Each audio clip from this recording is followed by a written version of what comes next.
नमस्कार, म राजेश हमाल। भनिन्छन् यदि तपाईँ कुनै राज्यको या राष्ट्रको नागरिक हुनुहुन्छ भने तपाईँ राजनीतिबाट टाढा रहे तापनि राजनीतिक क्रियाकलाप र गतिविधि तपाईबाट टाढा रहँदैन। विश्व राजनीति या आफ्नो राष्ट्रको राजनीति क्रियाकलाप र गतिविधिले प्रत्येक नागरिकलाई प्रत्यक्ष या अप्रत्यक्ष रूपमा असर पारि नै रहेको हुन्छ। नेपालको वर्तमान राजनीतिको उतार चढाव र अझ भन्ने भने किचोलोले प्रत्येक नेपाली नागरिकलाई कुनै न कुनै हिसाबबाट असर परेको छ। अझ भन्ने हो भने एक किसिमको अन्योलताको वातावरण पनि सिर्जना गरेको छ। र त्यति मात्रै नभएर अहिले जुन जल्दो बल्दो विषय छ मिलेनियम च्यालेन्ज कोर्पोरेसन अन्तर्गत जुन संयुक्त राज्य अमेरिकाको सहयोग नेपाल भित्रिँदैछ, त्यसलाई लिएर नेपाली नागरिक जनस्तरमा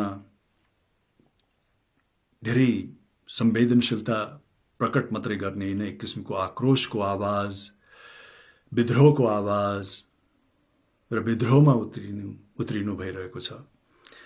यसप्रति सरकार र राज्य अत्यन्त नै संवेदनशील हुन जरुरी छ। सम्बन्धित निकाय मिलेनियम च्यालेन्ज कोर्पोरेसन जुन संयुक्त राज्य अमेरिकाले भित्र्याउँदैछ सहयोग, संयुक्त राज्य अमेरिका पनि नेपालीको भावना र उहाँहरूको जुन असन्तुष्टि छ त्यसप्रति संवेदनशील हुन जरुरी छ र नेपाली जनताको भावना र चित्त नबुझाइकन गरिएका क्रियाकलापहरूले मलाई लाग्छ दूरगामी असर पर्नेछ। एक किसिमको चाहिँ नि प्रतिउत्पादक पनि हुनेछ। हुन त हरेक राज्यको आफ्नो एउटा आन्तरिक नीति हुन्छ, परराष्ट्र नीति हुन्छ, ग्लोबल पोलिसी पनि हुन्छ। त्यो सबै राष्ट्रको छ र नेपालको पनि छ। नेपालको विशेषता के हो भने नेपालको परराष्ट्र नीति चाहे जो विगतमा होस्, इभन वर्तमानमा किन नहोस्, एउटा परराष्ट्र नीति चाहिँ नि संलग्न नीतिमा आधारित, पञ्चशीलमा आधारित, सबै राष्ट्रहरूसँग मैत्रीपूर्ण वातावरण सिर्जना गर्ने, सौहार्दपूर्ण दौत्य सम्बन्ध कायम गर्ने नै रहँदै आइरहेको छ, चाहे त्यो विगतमा होस् या वर्तमानमा होस्।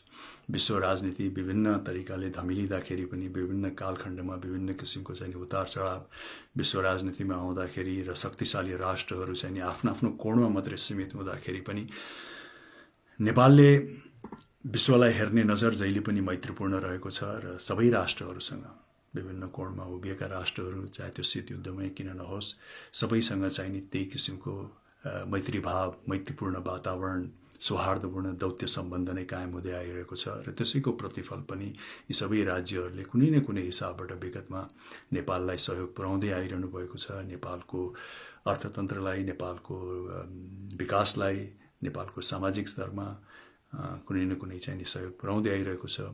त्यसप्रति नेपाल र नेपालीहरू जहिले पनि कृतज्ञ पनि छन् र त्यही किसिमको मैत्रीपूर्ण वातावरण रहिरहोस् भन्ने नेपालको पनि इच्छा हो, नेपालीहरूको पनि इच्छा हो। तर अहिले मिलेनियम च्यालेन्ज कोर्पोरेसन अन्तर्गत जुन सहयोग आउँदैछ तर अहिले यो बदलिएको विश्व राजनीतिको जुन परिवेशमा आइरहेको छ त्यसप्रति चाहिँ नेपाली जनसमुदायहरूको असन्तुष्टि छ। मैले अघि भनेको जस्तो बहुसंख्यक नेपाली जनसमुदायहरूले चाहिँ नि आफ्नो सार्वभौम सत्ता र आफ्नो स्वतन्त्रतामाथि प्रत्यक्ष हस्तक्षेप भएको महसुस गर्नुभएको छ, जो स्वाभाविक पनि हो। सबै राष्ट्रको नागरिकको लागि आफ्नो सार्वभौम सत्ता, आफ्नो स्वतन्त्रता र आफ्नो राष्ट्रपतिको आफ्नो अधिकार, आफ्नो हक कायम रहोस् भन्ने सबैको इच्छा हुन्छ।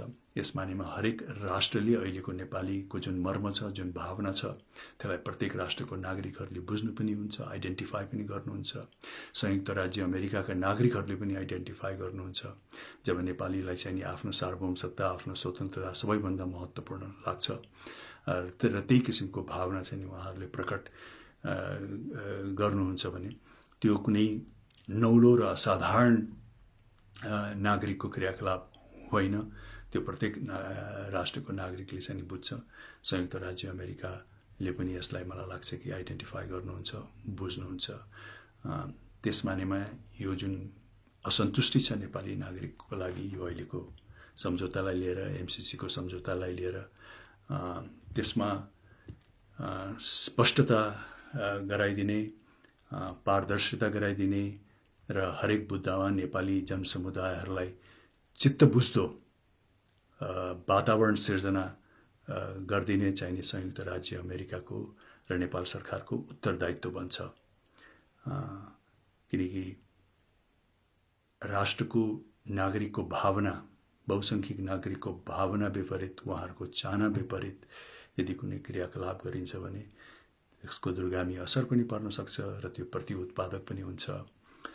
र आजको घडीमा चाहिँ विश्व राजनीतिको समीकरण केही बदलिएको छ, वातावरण बदलिएको छ, शक्तिशाली राष्ट्रहरूका भूमिकाहरू परिवर्तन भएको छ र आज यो इन्फर्मेसन एजमा, इन्टरनेट एजमा हरेक राष्ट्रको क्रियाकलाप गतिविधिबाट हरेक राष्ट्रको नागरिकहरू, विशेष गरिकन युवाहरू चाहिँ सचेत हुनुहुन्छ, जानकार हुनुहुन्छ।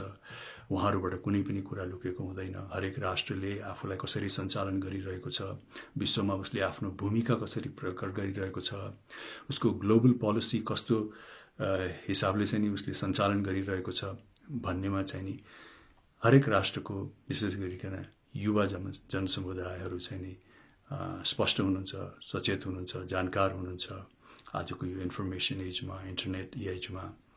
त्यसैले शक्तिशाली राज्यहरूले पनि आफ्ना क्रियाकलापहरू विश्वमा असाध्यै जिम्मेवारीपूर्वक सञ्चालन गर्न अत्यन्त नै जरुरी छ।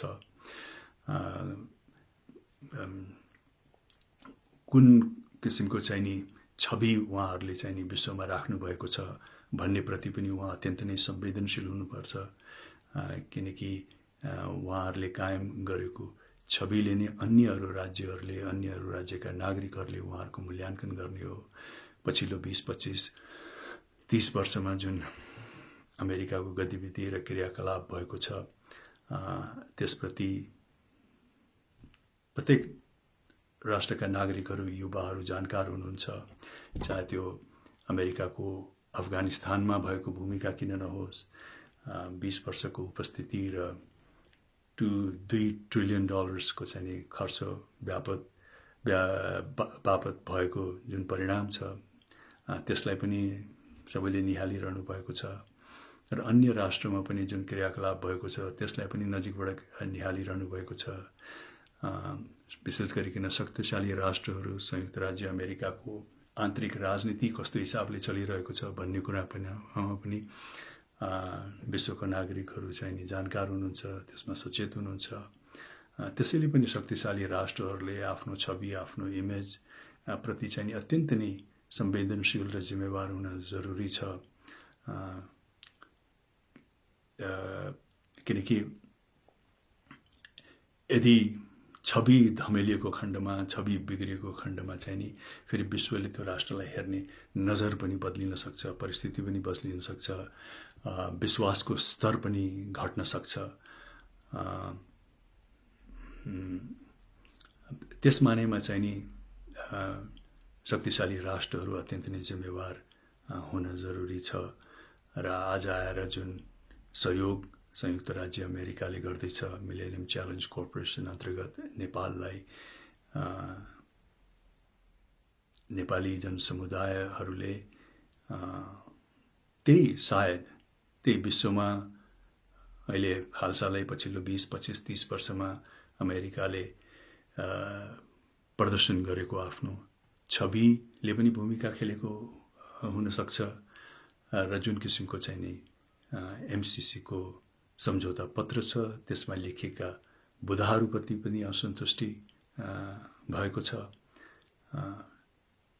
त्यसैले एउटा ठुलो जिम्मेवारी छ शक्तिशाली राष्ट्रको लागि कि आफ्नो छविप्रति अन्य राष्ट्रको नागरिकहरूलाई विश्वास दिलाउनु र उहाँहरूको असन्तुष्टिलाई चाहिँ नि स्पष्ट पार्नु मा चाहिँ नि ठुलो भूमिका रहनेछ र यो भूमिका निर्वाह गर्न संयुक्त राज्य अमेरिका तयार रहनुपर्छ। किनकि कुनै पनि राष्ट्रको नागरिकको चाहना र भावना विपरीत त्यो मुलुकमा गरेको क्रियाकलाप कहिले पनि सौहार्दपूर्ण हुँदैन र त्यसले दूरगामी असर पार्छ र त्यो प्रति उत्पादक हुन सक्छ। त्यसैले यो मिलेनियम च्यालेन्ज कर्पोरेसन लाई लिएर नेपाल सरकार र संयुक्त राज्य अमेरिका नेपाली जनसमुदायको भावना र उहाँहरूको असन्तुष्टिप्रति चाहिँ नि उहाँहरूले स्पष्ट रूपमा स्पष्ट्याउन र प्रत्येक नेपाली नागरिकको चाहिँ नि चित्त बुझाउन अत्यन्त नै आवश्यक र जरुरी देखिन्छ। Thank you.